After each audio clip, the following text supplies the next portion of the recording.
Hello everybody and welcome to Storm Raids, and today I'm going to be doing the mid-year freakout tag.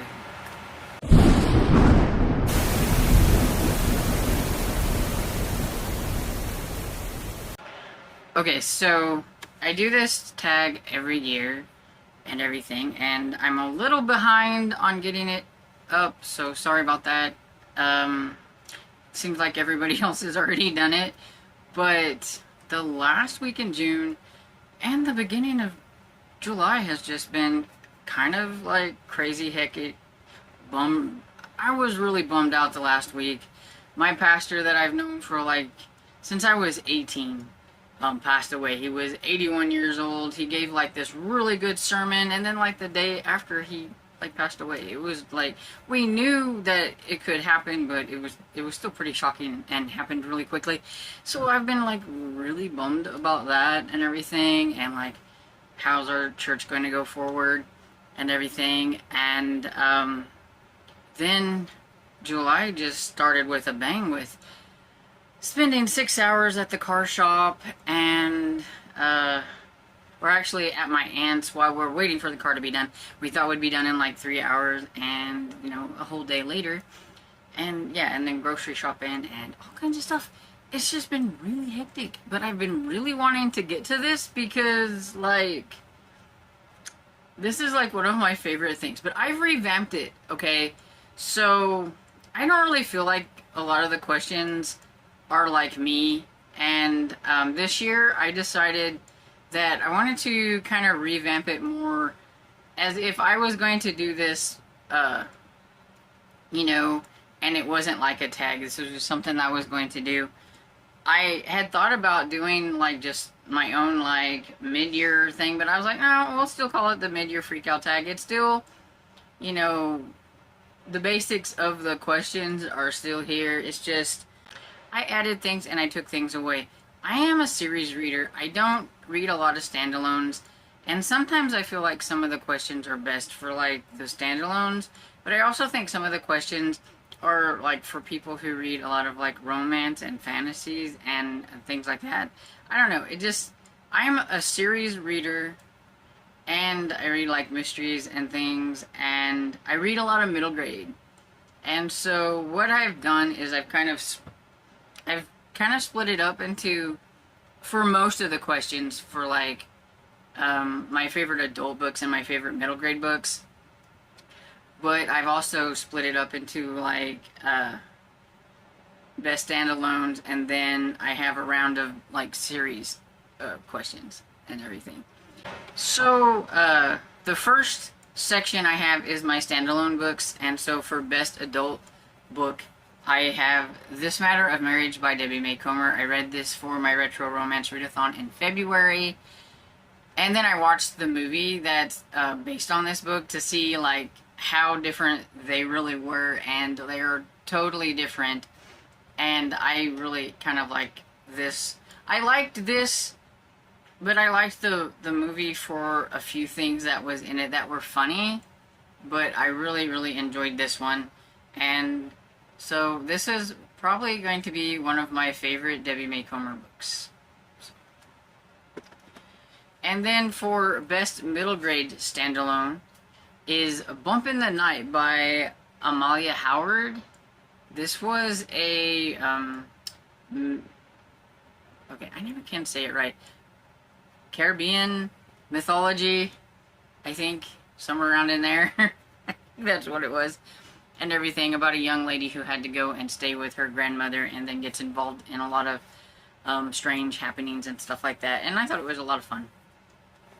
So my series books. So I have, they always say best sequel, but when you read a lot of series, you're not necessarily reading sequels. You're reading books farther in, or as I am, I read a lot of first in series and things, and this is why I have a lot of different questions. So best first in series adult book was, I think, a peculiar combination by Ashley Weaver.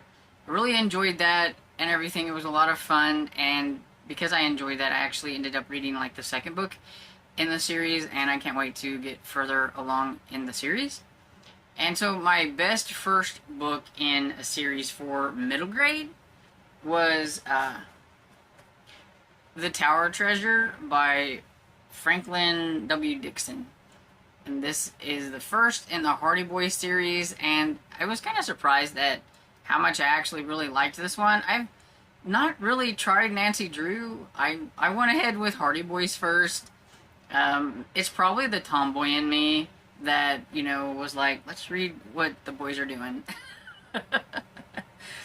And everything. And so, yeah, I had a lot of fun with this one. And then the best adult sequel is going to go to Murder at the Piccadilly Playhouse by C.J. Archer. I really enjoyed that one. It was a lot of fun. I really need to get to, I think, the third one. I don't think I've gotten to it yet and everything. But I like this series. It's about Cleopatra Fox and her staying in this hotel that some of her fancy relatives own. She didn't grow up fancy, so I like her. She's cool.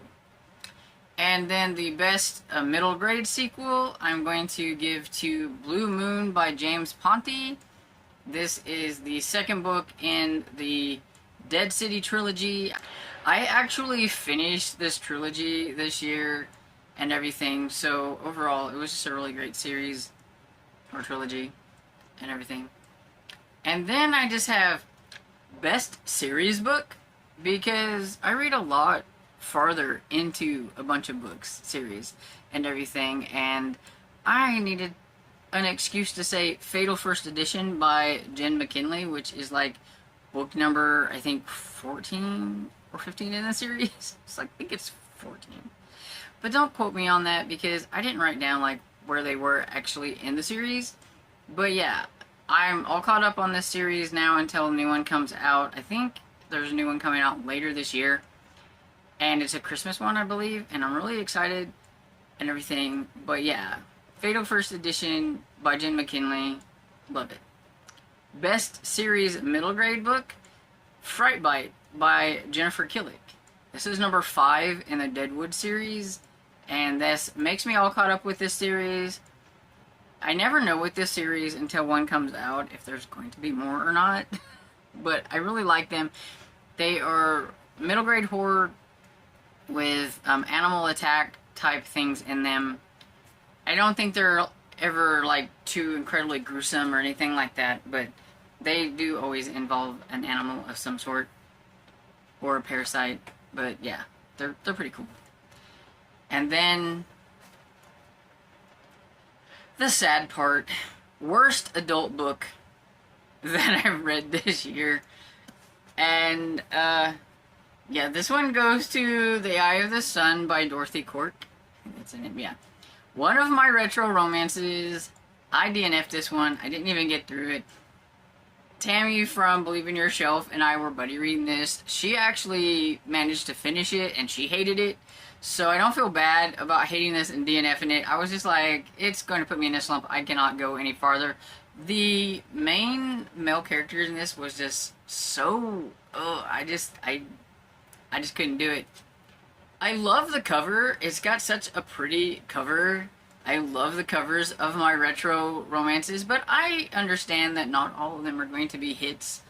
But I think that's kind of what's fun about rating them and seeing which ones I actually enjoy and which ones I don't. And this didn't. Then the worst middle grade book, that's a standalone, because The Eye of the Sun was my standalone one. And that would be Not Quite a Ghost by Anna Ursu. And I really believe this was more of, it didn't fit the type of books that I like to read.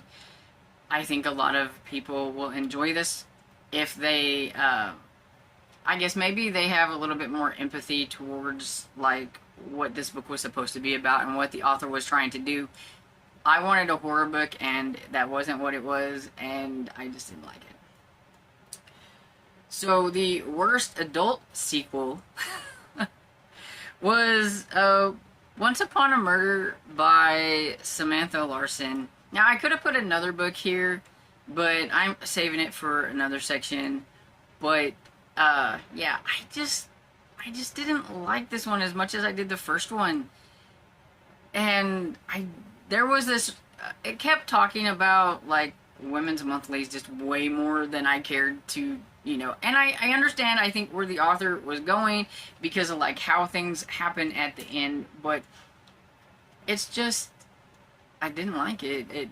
It really kind of took me out of the story. I just didn't like it and everything. So I am looking forward to another one in this series, but I just really liked the first one a lot more and thought this was kind of the worst like sequel for adults that I read.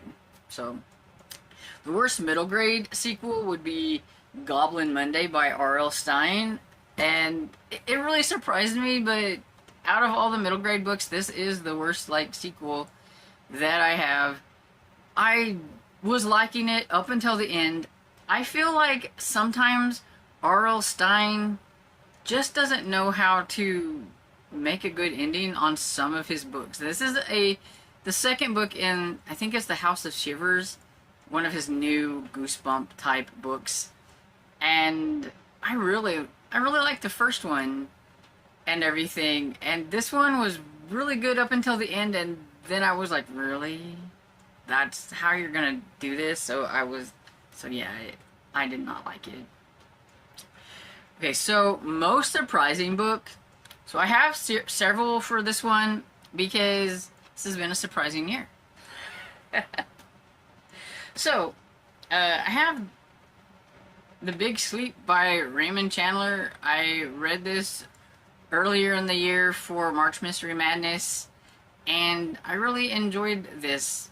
Because I am new to like crime noir and some of the books that I have read, that I really wasn't quite sure if I was going to like crime noir. But now that I've kind of gotten used to the morally gray type characters and things like that, and just kind of how these books are and everything, and the writing of that era, I've gotten to where I like them a lot more. So I went into this one not sure if I was going to like Philip Marlowe, and I really did. And I really need to get to the second book in this series because I really did like this first one, and I really like this cover. And I like this cover over the other cover I had, so I had to get a different cover. And then again, it goes to like my old school retro reads, and I was really surprised at how much I really like Perry Mason, that I've already read 2 books. I have a 3rd book on my TBR for this month. And yeah, I'm just really liking Perry Mason, which is good because I've collected a whole bunch of Perry Mason books, but sometimes, they can fall a little flat with this era. It was a little different because I do kind of consider this in the crime noir age of books, and so it's definitely a lot different than the Perry Mason that you see on TV, but not a whole lot different. It's just a little grittier, and I thought Perry Mason seemed a little bit morally gray in the books than in the TV series. But yeah, it was really good, and I really like this one and the second one, and so I can't wait to get to the 3rd one. And we all know I don't read a lot of spy novels, so I've been collecting this lady as well. This is Above Suspicion by Helen McInnes, and I was really surprised at how much I actually like this one. Now, the second book that I'm reading from her, it's a little bit more World War II, and I struggle a little bit with it, and I'm still in the middle of it. I just haven't had a chance to finish it, which I really want to because I'm really curious to see how it's going to end. But it is a lot longer than this one too. This one was 256 pages, and I don't have the other one over here, but I could put them up against each other and they almost look the same, except the other one's 400 and some pages. And a lot tinier writing and everything, and so it's taking me a little bit longer with a lot of other things that I'm doing. But so far, I'm really surprised that I kind of like spy novels, which I was, I didn't really think I'd like them, but I tried one last year for PK's, the Bookie Monsters Spy vs. Spy, like September, and I was like, oh, it wasn't so bad, and I found a whole bunch of this lady's books for like 50 cents, and I grabbed them, and so I'm really glad that I enjoyed this one, and I really like this cover, and this cover is actually a scene in the book, which is really cool too. So there we get that. And And then, let's see. Oh, disappointing book. And so this is where I'm going to be putting Of Hoaxes and Homicides by Anastasia Hastings, which I could have put, like, in the worst adult sequel, because it is a sequel. But it was just more disappointing, I think, in the fact that I really liked the first one. Like, I really liked the first one. And this one just... I got it as an e-arc, and I couldn't get past 20%. I was reading it with my eyeballs, and I couldn't do it. I just didn't care. The first one I read with my eyeballs. Read just fine. I really liked it. This one, it was getting bogged down in, like, the culty thing or whatever it was. It was just slow and boring. And I just couldn't make myself do it. I had to sit it to the side. I, like, soft DNF'd it. But then I finally got a audiobook version of it. And I used it last month for the Amazing Readathon, and it helped to get me through it and push through. And once I got past what I was having a hard time with, I really actually enjoyed it. But it just disappointed me because it just didn't hit like I wanted it to. I mean, I gave it like 3 stars or 3.5 stars or something like that, I think. It wasn't a bad book. I was disappointed. And that's what this is about, right? Disappointing book. So the next question is, favorite new author.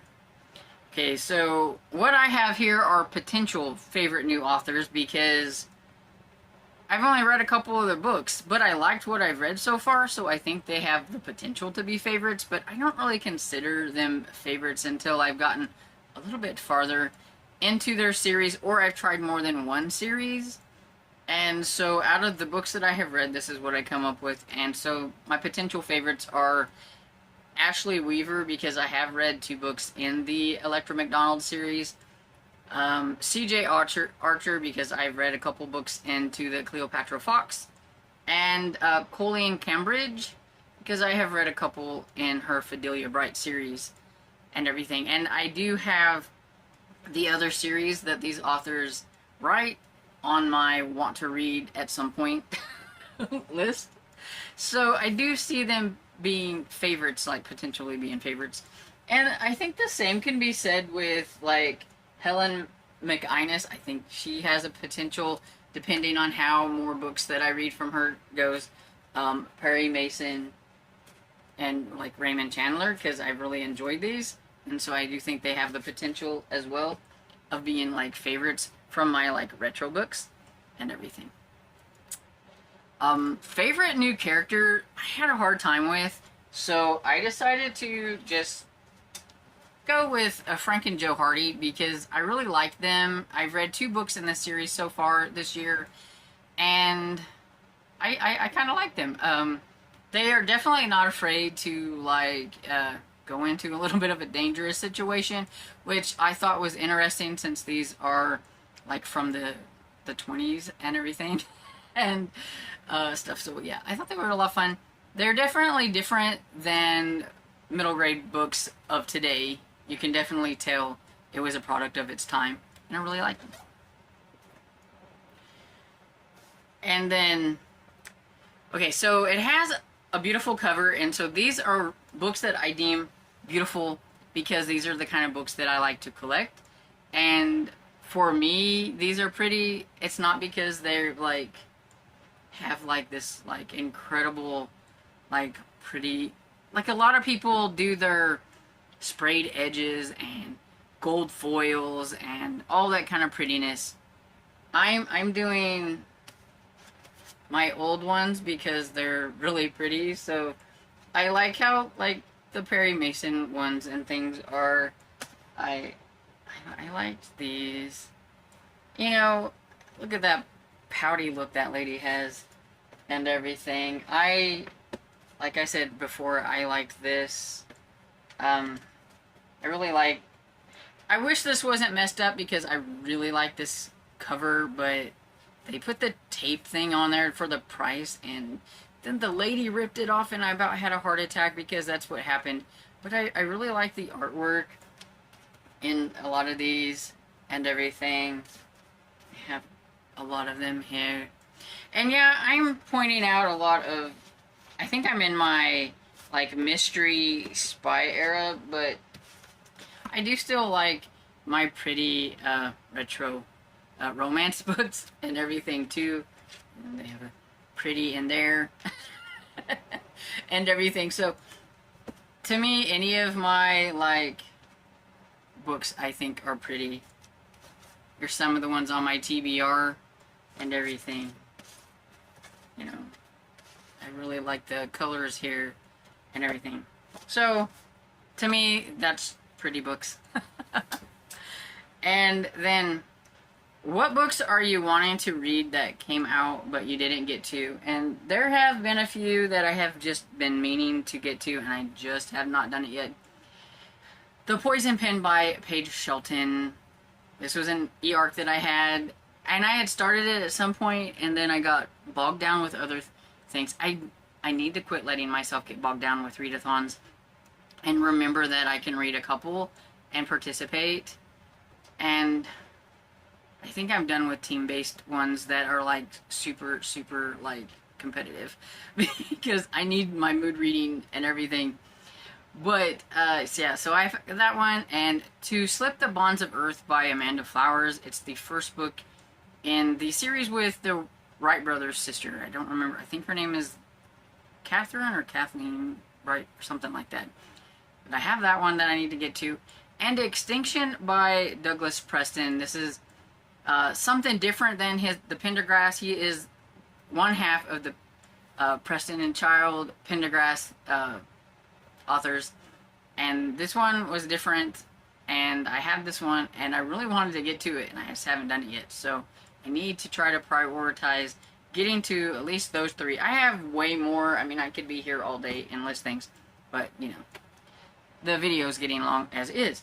So, the next question, and the last question I have is, what books are you anticipating for the second half of the year? And so, we all know that I am anticipating the Blackbird Oracle by Deborah Harkness. It comes out in July, I think more towards the end of the month and everything. I probably won't get to it, like, right away, but I think I'm, like, number 80 in line on Libby. But I am really looking forward to that one. Everybody knows I like the All Souls series, and so I want that one. Death at a Scottish Christmas by Lucy Connolly is definitely high priority. I have the e-arc of that, and I really want to get to it pretty soon. I've loved the 2 books that have come out in that series so far, so this is number 3, and yeah, I'm really excited about that one. And I'll Be Home for Mischief by Julianne Lindsay. I really enjoy the Christmas Tree Farm, and so I am excited that we were getting this one earlier than we expected, because we actually didn't think this one was going to come out until next year. And so when we seen that it was coming out at the end of the year, I was so excited, because I love this series and everything. I always hold my breath, because this series stopped at one point, but then it had a resurgence, and I would like it to continue, but I figure each one I get from this series is just great. I know it's gonna potentially end at one point, but right now, got it. And I will say that I do still want to get to, I would like to get to more of Helen McInnes books, and where did I put them?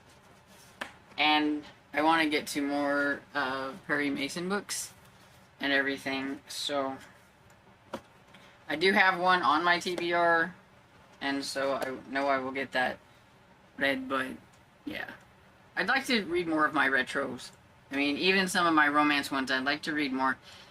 My goal for this year was to read more of my own books and to read more of my retro books, whether they're romance or mystery or spy or action adventure or whatever. I wanted to read more of my own books and my retro books. So that is definitely something I would like to get to. We'll just see how the rest of the year goes, because you never know. But as of right now, this is how everything's going. These are some of my favorites, some of my not so favorites, some of my, disappointments, and books that I would really like to get to if I get the chance to do so, and everything. So let me know down in the comments what were some of your favorites. You could answer some of these questions if you'd like in the comments. Let me know what you thought of some of my answers. And did any of these surprise you that I gave the answer for, or did you have a feeling that this might be how it would go? And hopefully you liked my version of the mid-year freakout tag. And I will, if I can find the original tag person, I will link it below. I don't know who it is, but I will. And anyway, so I hope you enjoyed this video, and if you did, please give it a thumbs up and subscribe, and I will see y'all in the next video. Bye!